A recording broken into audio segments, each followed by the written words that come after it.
Ladies and gentlemen, boys and girls, this is Lordnod at the side of E3 2014. With us right now is someone who's really special in a genre I love. If you ever heard of Civilization, Civilization is leaving the planet and it is going to? Beyond Earth! Brilliant. Hey, welcome to the show. Thank you. Tell us who you are, what you do. I'm Lena Brenk. I'm the lead producer on Civilization Beyond Earth. So I am super excited. I have to tell you, I am super excited. Not only because Gandhi was always part of Civilization, and we got to nuke the whole world. that makes all. But you have, you're continuing with the Indian theme. You have a great hero that you're announced. Yes, we have an Indian leader again. It's Kavitha. She's a lady from the Indian subcontinent, and she's leaving Earth to lead her civilization into a glorious future. Wow. So tell us, how did it start with saying, you know, you're Civilization, you're Firaxis, you're Sid Meier, and you suddenly say, hey, Civilization is no longer on Earth? And I think we have a lot of sci-fi fans in the studio, and this thought of how would humanity overcome the challenges of the future? How would that play out? How would it look if we had a civilization game, but it would be in the future on a distant planet? That was always very intriguing to us. So just lined up right with the right team and the right enthusiasm, and yeah, and we got to do it. We're really excited about it. Us too, you know, and some of the guys who love Civilization and that arc will always ask that question, hey, is this Alpha Centauri 2? Is it? It obviously has connections. The setting is so similar. You know, it's in the future, you're leaving Earth, you're colonizing a planet. So there are similarities. Of course, we love Alpha Centauri. It was one of the first Firaxis games. It's in our genes. But this is not a new Alpha Centauri. It's really, the premise is, what if we took civilization on a distant planet into the future?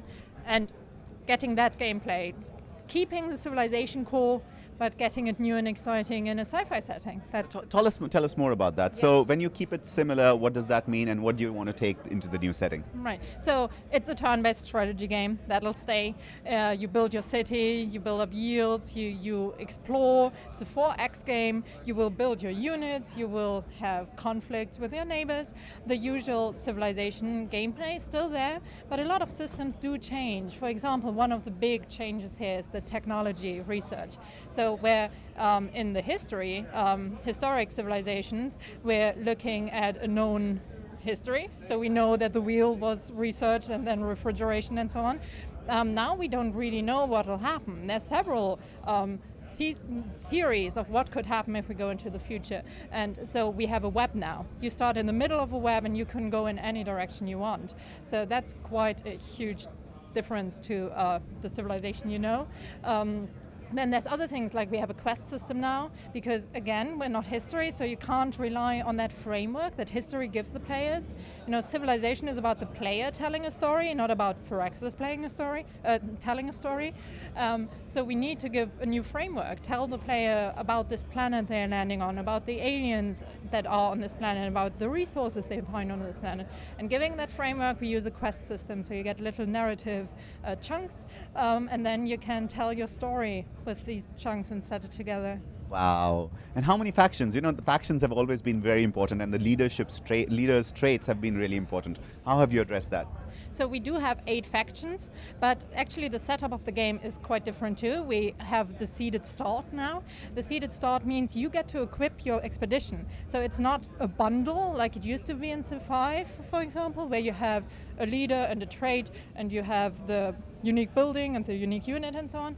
This time you get to set up your expedition. So you get a leader and sponsor, basically, who has a trait, but then you get to pick the ship, the cargo, the colonist, so you get to equip your bonuses, and so that makes the replayability and like the possibilities almost endless.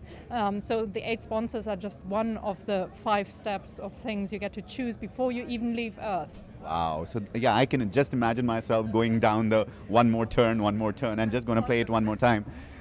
So let's talk about the gameplay, the requirements as such. What platforms are you going to release this on? It's for PC, Mac and Linux. It'll come out in fall 2014, so this year already. Ooh, it's not too far, it's not too far. Are you guys excited about it? We're really excited. You can probably tell. We have it's Civilization and sci-fi. If you're a strategy, turn-based player, and just like, yeah, we've been geeking out quite a bit at the studio. I can imagine, and the genre has done well recently in the past. You know, there's a lot of other turn-based strategy games that are coming back, and I think it's coming back. Yeah, probably one of the more important questions that a lot of people will say here is, it is one more turn. It's predominantly the single-player campaign. Are you addressing multiplayer in this?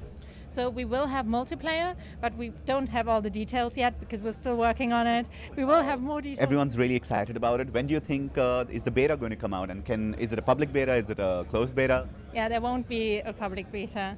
We do have our testers, and we're doing user tests. We're doing internal play testing, but it won't be a public beta. Oh, but it's not too far, guys. This is Lordnod saying thank you so much. We look forward to going beyond Earth. And this is at E3 signing off.